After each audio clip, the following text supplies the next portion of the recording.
What if I told you that your favorite 90s cartoons weren't just colorful stories for kids, but secret glimpses into the future? That Recess foreshadowed influencer culture, Dexter's Laboratory predicted smart homes, and Captain Planet warned us about climate collapse? They didn't just entertain us, they were trying to warn us, and almost no one noticed. From global pandemics to artificial intelligence, 90s cartoons contained eerie predictions that feel way too real today.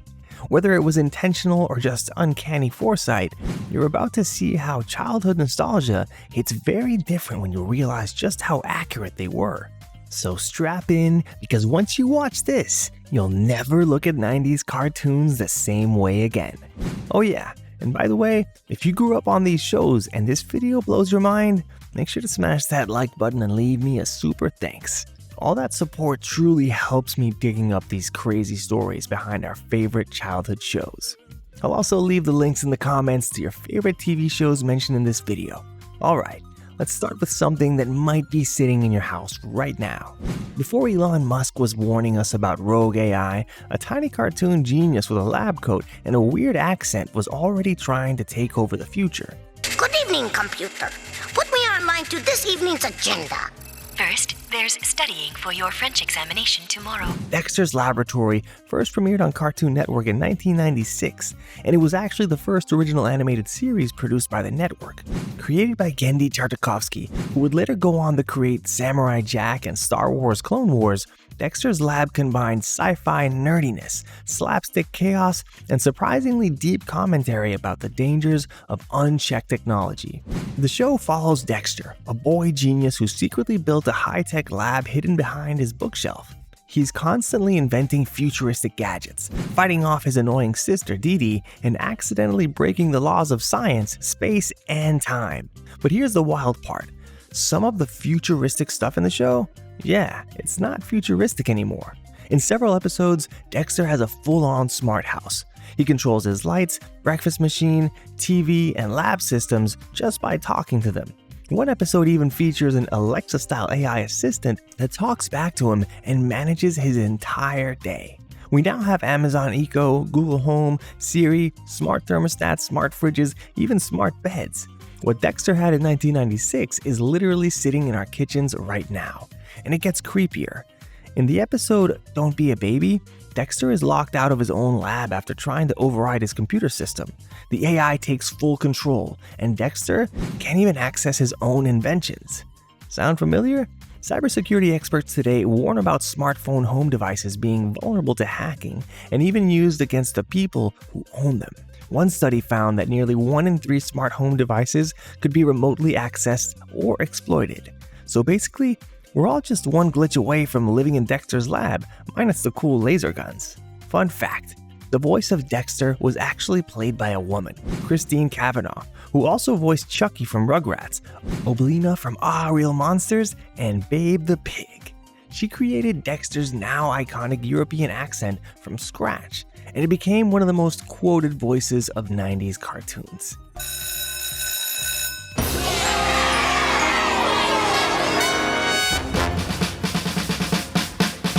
Before Instagram likes, before TikTok followers, before everyone was obsessed with going viral, there was The Playground, and it was run like a social media empire. Recess debuted in 1997 as part of Disney's Saturday morning cartoon block on ABC. It was created by Paul Germain and Joe Anselabir, the same duo behind Rugrats, but this time they aimed their genius at older kids and preteens. And here's what made Recess special.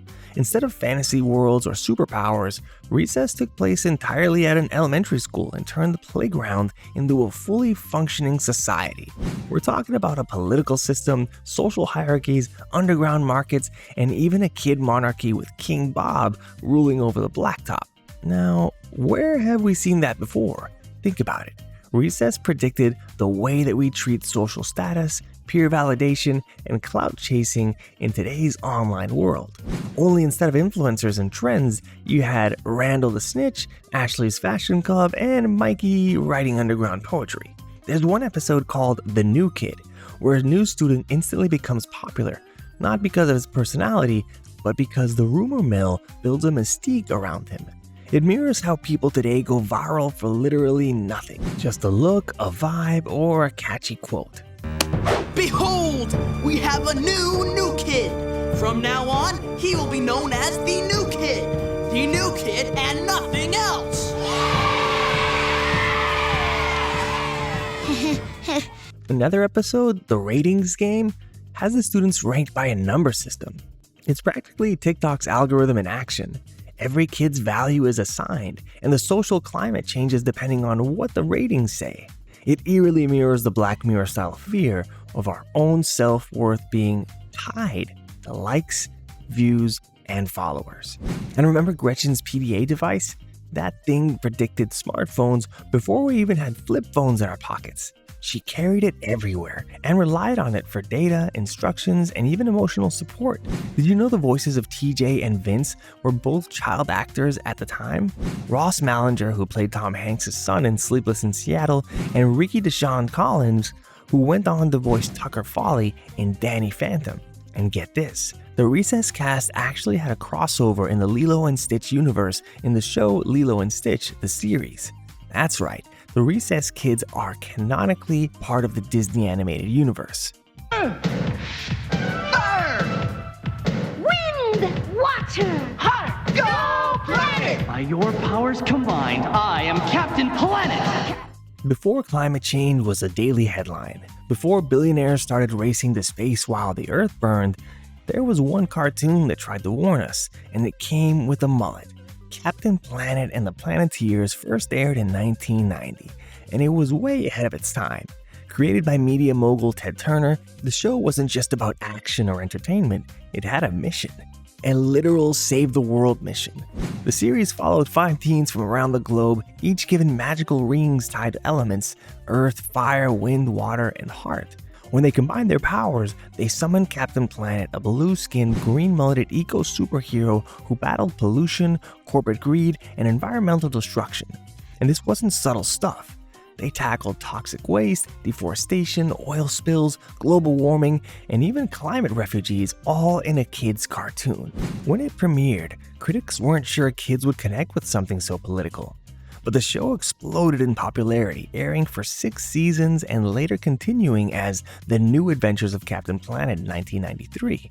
The villains, they weren't aliens or fantasy monsters. They were CEOs dumping chemicals into rivers, poachers killing endangered species, factories burning the ozone layer like it was a napkin. And the scariest part, so many of the things Captain Planet warned us about actually happened. Who cares about quality? I'm breeding for quantity. Entire episodes feel like they were ripped from today's headlines. Melting glaciers, oil companies denying climate science, deadly air pollution, even water contamination. This show called it decades ago. There's even an episode called Smog Hog, where pollution becomes so bad that people have to evacuate entire cities. In real life, places like Delhi, Beijing, and even parts of California have issued real air quality evacuations.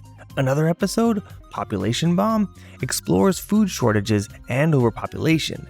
And in Gorillas Will Be Missed, the show predicted the devastating loss of endangered species due to deforestation and illegal poaching, long before it was front-page news. Most people know that Captain Planet was voiced by none other than David Coburn. But the show had an insane celebrity lineup. Whoopi Goldberg voiced Gaia, the spirit of Earth. LeVar Burton, Geordi from Star Trek, voiced Kwame. Meg Ryan, Dean Stockwell, and even Jeff Goldblum appeared as villains. Oh, and fun fact, the team behind the show consulted with real environmental scientists and activists to make sure the episodes were accurate. They even partnered with schools to promote recycling and conservation. Captain Planet wasn't just a cartoon. It was an environmental education machine dressed up in superhero spandex. In 1993, and executive produced by none other than Steven Spielberg, Animaniacs was a chaotic blend of slapstick comedy, musical numbers, adult innuendo, and razor-sharp satire disguised as a kids' show. It followed the misadventures of the Warner siblings, Yakko, Wacko, and Dot, who lived in the Warner Bros. Water Tower and constantly wreaked havoc on anyone unlucky enough to cross their path. But beneath the zany chaos was something a lot more brilliant. a biting commentary on Hollywood, technology, censorship, and fame obsession that was way ahead of its time. In one iconic segment, the Warners physically enter the internet. Yes, in the early 90s, and get overwhelmed by pop-up ads, instant messages, and flashing banners. It's an eerie foreshadowing of what the internet would eventually become, a chaotic, sensory overload designed to steal your attention. One moment they're dodging pop-ups, and the next they're bombarded with useless digital distractions, which, let's be real, is just YouTube in 2025. Another sketch mocked fame-chasing behavior in a way that mirrors modern-day TikTok culture, with characters doing anything for clout, attention, or views, no matter how embarrassing. But Animaniacs didn't just predict screen addiction. It also tackled cancel culture before that term even existed.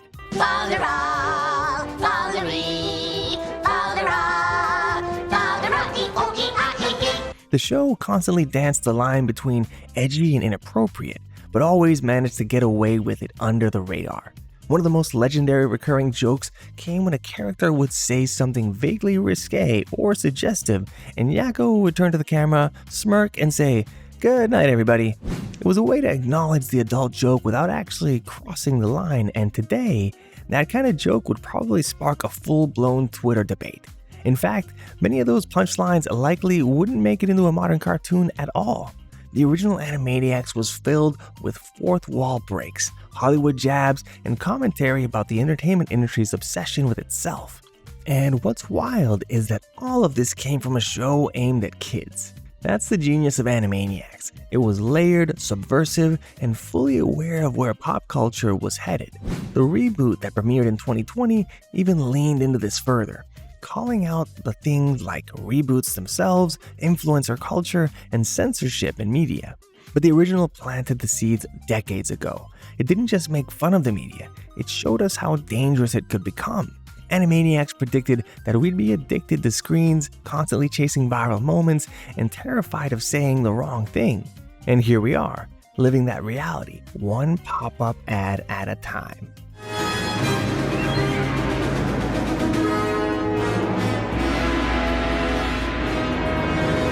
In the early 90s, Saturday morning cartoons weren't supposed to be this deep, but in 1992, Batman the Animated Series redefined what an animated show could be: darker, moodier, and more psychologically complex than anything that had ever come before it. Created by Bruce Timm and Eric Radomski, with writing contributions from Paul Dini and others, this version of Batman was noir-inspired and drenched in moral ambiguity. It didn't treat kids like they needed things dumbed down. It trusted the audience to handle complex ideas, and one of those ideas was political distrust. The show repeatedly exposed the rot beneath Gotham's surface: corrupt mayors, judges on mob payrolls, cops looking the other way while crime syndicates ran the city. Even Commissioner Gordon, one of the good ones, often seemed helpless to stop it. Batman wasn't just fighting villains in costumes, he was battling systems of injustice. That message hit hard then, and hits even harder now. And if Batman TAS cracked open the idea of institutional rot, Gargoyles, which premiered in 1994, ripped it wide open. Often called Shakespeare with claws, Gargoyles was a Disney show like no other. It followed a clan of ancient stone gargoyles reawakened in modern-day Manhattan, who quickly find themselves battling everything from corporate greed to media manipulation to full-blown secret societies. The show introduced an actual Illuminati, showed corporations like Xanatos Enterprises exploiting magical artifacts for profit, and featured powerful institutions rewriting history to stay in control. The media? Totally complicit. News stations twist facts, frame the gargoyles as monsters, and spin narratives to keep the public fearful. And what's worse, when disaster strikes, the public never blames the powerful. They blame the outsiders, the misunderstood, the ones who don't fit. In Gargoyles, being different is enough to make you a target, no matter how noble your intentions. I knew the pack would not stay hidden. We must summon the others. No time, it's all going down now. Both of these shows planted deep seeds of distrust, not in the good versus evil sense, but in a much more realistic one. They suggested that the biggest villains don't wear costumes, they wear suits. They sit on boards, they control the media, they rewrite history and sell it back to you. That idea was radical for kids' cartoons in the 90s. But now, it feels like they were just telling us the truth before we were ready to hear it. In an era where conspiracy theories flood social media, trust in government is near historic lows, and corporate overreach touches every corner of our lives.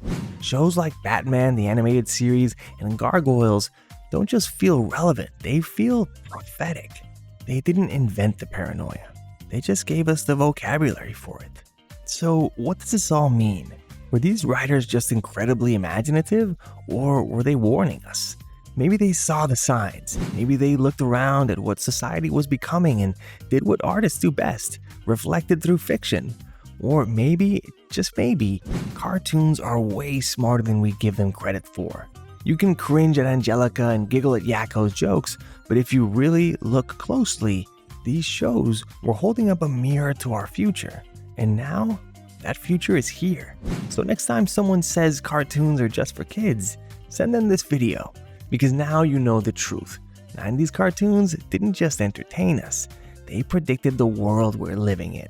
Thank you so much for making it to the end of this video. Drop a super thanks if this blew your mind, hit subscribe for more wild, behind the scenes, and hidden truths from your childhood, and check out the description for links to grab DVDs of these shows before they disappear forever. And if AI doesn't get to me first, I'll catch you next time.